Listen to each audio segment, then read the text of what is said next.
Chapter 11, Flexible Budgets and Performance Analysis. So learning objective number 1 will be how to prepare a flexible budget. Throughout this lecture, we will explore how budgets can be adjusted so that meaningful comparisons to actual costs can be made. A planning budget is prepared before the period begins and is valid only for the planned level of activity. If the actual level of activity differs from what was planned, it would be misleading to elevate and evaluate performance by comparing actual costs to the static, unchanged planning budget. A flexible budget provides estimates of what revenues and costs should be for any level of activity within a specified range. When used for performance evaluation purposes, actual costs are compared to what the cost should have been for the actual level of activity during the period. This enables apples-to-apples cost comparisons. So let's take an example. Here we have a small company, Larry's Lawn Service, that provides lawn care in a planned community where all lawns are approximately the same size. And at the end of May, Larry prepared his June budget based on mowing 500 lawns. Since all of the lawns are similar in size, Larry felt that the number of lawns mowed in a month would be the best way to measure overall activity for his business. Larry identified 7 major expenses for his business. In addition, Larry estimated a cost formula for revenue and for each expense in terms of the number of lawns mowed. Revenue, along with each of the 7 major expense categories and the relationship to the number of lawns, which is Q, is as follows. Revenue is at $75 per lawn, that's Q. Wages and salary is $5,000 plus $30 per lawn, which times Q. Gasoline and supplies is $9 times Q. Equipment maintenance is $3 times Q. Some expenses are not directly related to the number of lawns mowed. They are the fixed costs, which are office and shop utilities, $1,000, office and shop rent, which is $2,000, equipment depreciation, $2,500, and insurance, $1,000. Larry's static planning budget is based on an activity level of 500 lawns. Now let's assume that Larry's actual results for the month of June are as shown. Notice that Larry actually mowed 550 lawns. If Larry wanted to, he could compare his actual results to the planning budget as shown on the slide. Notice that a variance is computed for revenue and each expense item.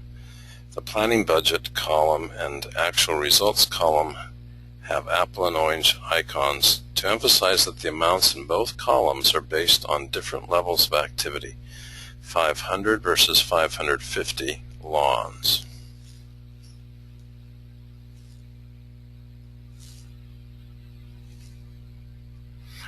Revenue variances are labeled favorable when actual revenues exceed budgeted revenues, and they are labeled unfavorable when actual revenues are less than budgeted revenues. So expense variables are labeled favorable when actual expenses are less than budgeted expenses, and they are labeled unfavorable when actual expenses exceed budgeted expenses. Has Larry done a poor job controlling these costs with unfavorable variances? Has he done a good job controlling the costs with favorable variances?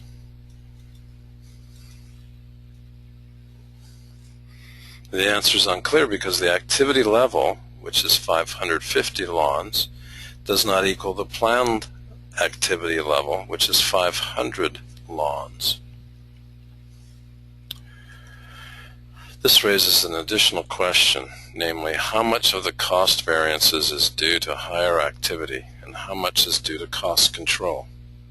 So to answer this question, we must flex the budget.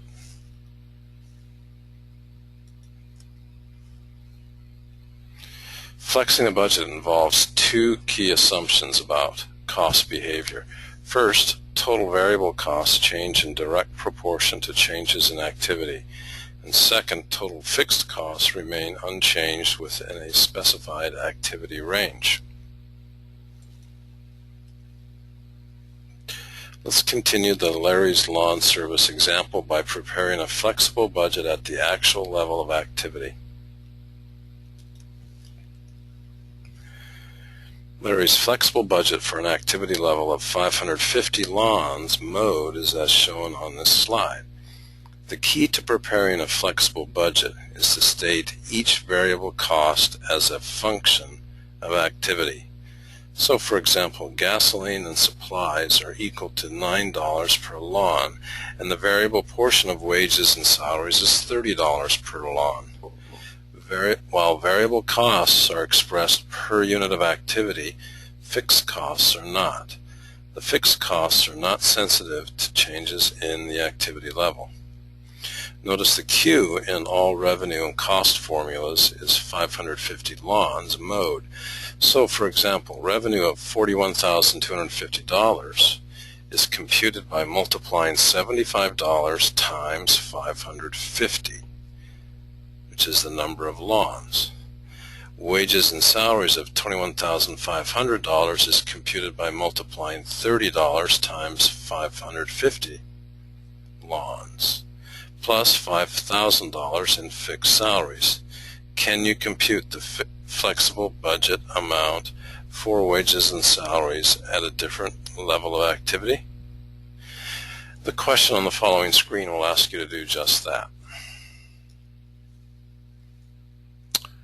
What should the total wages and salaries cost be in a flexible budget for 600 lawns? Here's the answer, $23,000. How it's worked is as follows. Total wages and salaries is the sum of $5,000 of fixed portion plus $18,000 of variable portion. The variable portion is computed by multiplying $30 per lawn times 600 lawns. So let's move on to learning objective number 2, which is to prepare a report showing activity variances. An activity variance arises solely due to the difference in the level of activity included in the planning budget and the actual level of activity.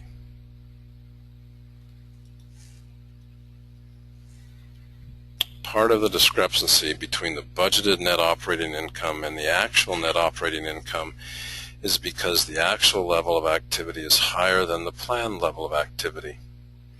Now that we can prepare flexible budgets, let's see how we can use them to develop performance reports. We will again use the Larry's Lawn Service data and begin with activity variances. The activity variances for Larry's Lawn Service would be computed as shown on this slide. The level of activity in the flexible budget is 550 lawns, and it is 10% higher than the level of activity in the planning budget, which was 500 lawns.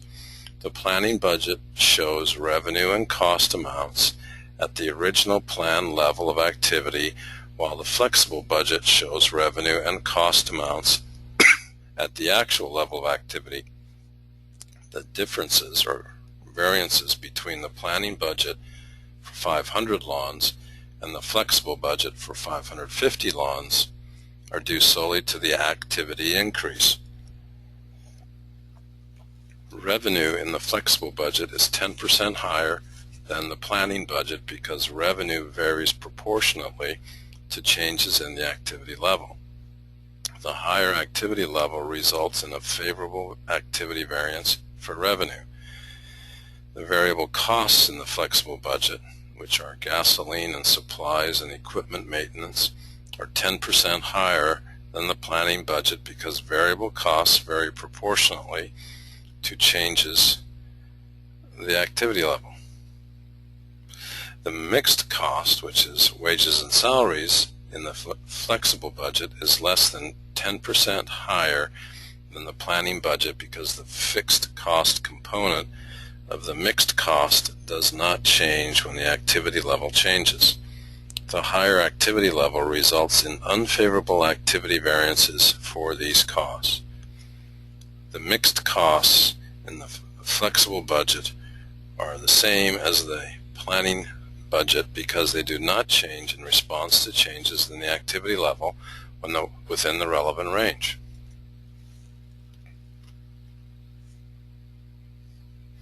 Activity and revenue increased by 10%, but net operating income increases by more than 10%, actually 33%, due to the presence of fixed costs. Now, let's prepare a report showing the revenue and spending variances. A revenue variance is the difference between what the total revenue should have been given the actual level of activity for the period and the actual total revenue. A spending variance is the difference between how much a cost should have been given the actual level of activity and the actual amount of the cost.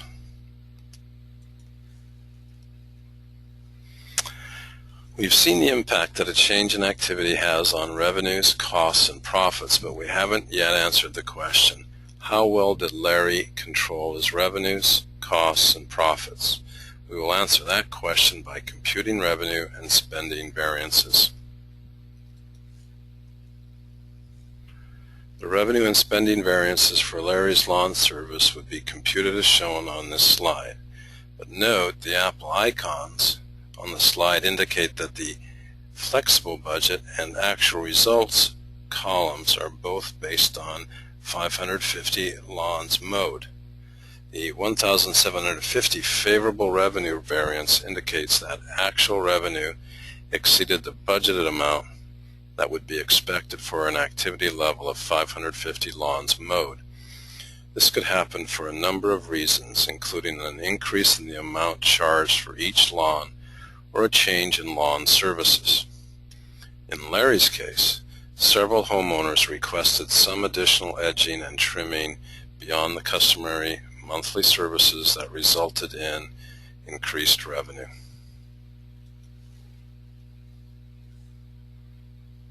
The 1,950 unfavorable spending variance indicates that total expenses were $1,950 greater than would be expected for an activity level of 550 lawns mowed. Larry explained the individual spending variances that make up the total $1,950 unfavorable spending variance is as follows. The $1,500 unfavorable wages and salary spending variance occurred because of extra hours required for the additional trimming. The $150 unfavorable gasoline and supplies spending variance was primarily the result of rising gasoline prices. The $350 unfavorable equipment maintenance spending variance occurred because maintenance was postponed in order to get the extra edging and trimming work completed. Fixed cost variances are not the result of increased activity. The utility bill was less because the weather was milder than normal for June, while insurance was higher because of an expected premium increase. Overall, net operating income was $200 less than would be expected for an activity level of 550 lawns mowed.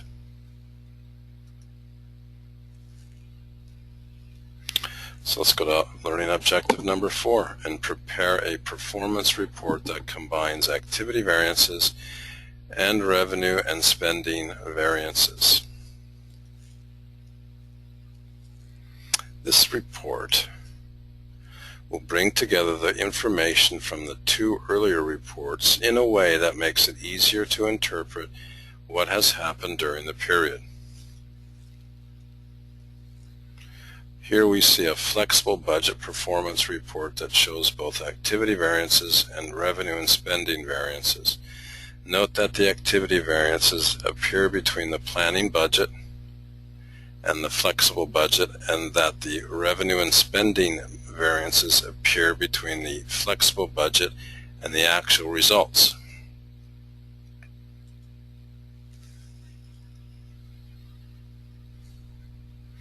The activity variances are based on the 50 lawns mowed in excess of the static planned level of 500.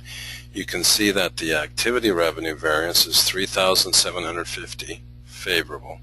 50 lawns times $75 per lawn, and the wages and salaries expense is $1,500, unfavorable, which is 50 lawns times $30 a lawn. Make sure you can calculate the other activity variances for Larry. The revenue and spending variances are computed by comparing the actual budget amounts and the actual amounts.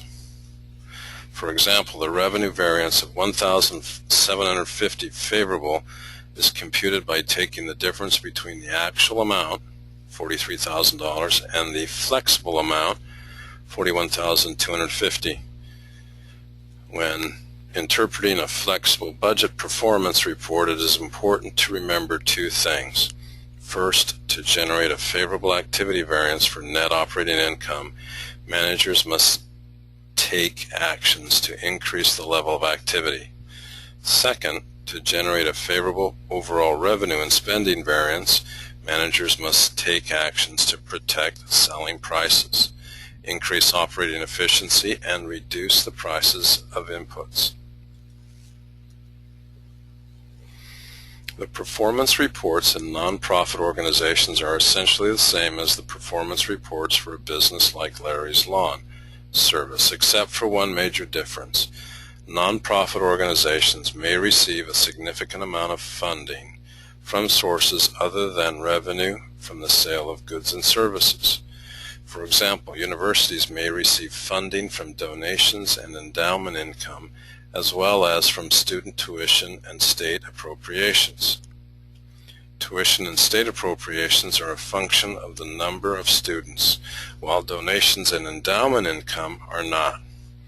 This means that, like costs, the revenue in governmental and nonprofit organizations may consist of both fixed and variable elements. Performance reports are often prepared for cost centers. These reports should be prepared using the same principles discussed so far, except for the fact that these reports will not contain revenue or net operating income variances. So let's prepare a flexible budget with more than one cost driver. It is unlikely that all variable costs within a company are driven by a single factor, such as the number of units produced, labor hours, or machine hours, or lawns mowed in Larry's Lawn Service. More than one cost driver may be needed to adequately explain all of the costs in an organization. The cost formulas used to prepare a flexible budget can be adjusted to recognize multiple cost drivers. Because of the large unfavorable wages and salaries spending variance, Larry decided to add additional cost drivers for wages and salaries. The variance is due primarily to the number of hours required for the additional edging and trimming. So Larry estimates the additional hours and builds those hours into both his revenue and expense budget formulas. The new revenue formula is $75 times the number of lawns, which is Q, plus $30 per hour spent on edging and trimming, which is H. The new cost formula for wages and salaries is $5,000 plus $30 per lawn, Q, plus $25 per hour spent edging and trimming, which is H. As you can see, the flexible budget is based on mowing 550 lawns with 100 hours spent edging and trimming. The new flexible budget, based on both the number of lawns and the additional hours for edging and trimming, is used exactly like the original flexible budget that was based on number of lawns. The flexible budget should result in more accurate budgets and variances. Learning objective number 6. Let's understand common errors made in preparing performance reports based on budgets and actual results. The most common errors in preparing performance reports are to implicitly assume that all costs are fixed or that all costs are variable. The first common error is to assume that all costs are fixed. So when we compare actual results at one level of activity with a static planning budget at another level of activity, without any adjustment for activity change, we are implicitly assuming that the costs are fixed. Comparing static planning budget costs to actual costs only makes sense if the cost is fixed. If the cost isn't fixed, it needs to be adjusted for any change in activity that occurs during the period. Note that the results of the slide here are identical to the apples and oranges slide comparison on slide 8. And then common error 2 is to compare actual results to the dollar amounts in the planning budget multiplied by the percentage increase in activity level. This approach is equivalent to assuming that all costs are variable with respect to changes in the activity level.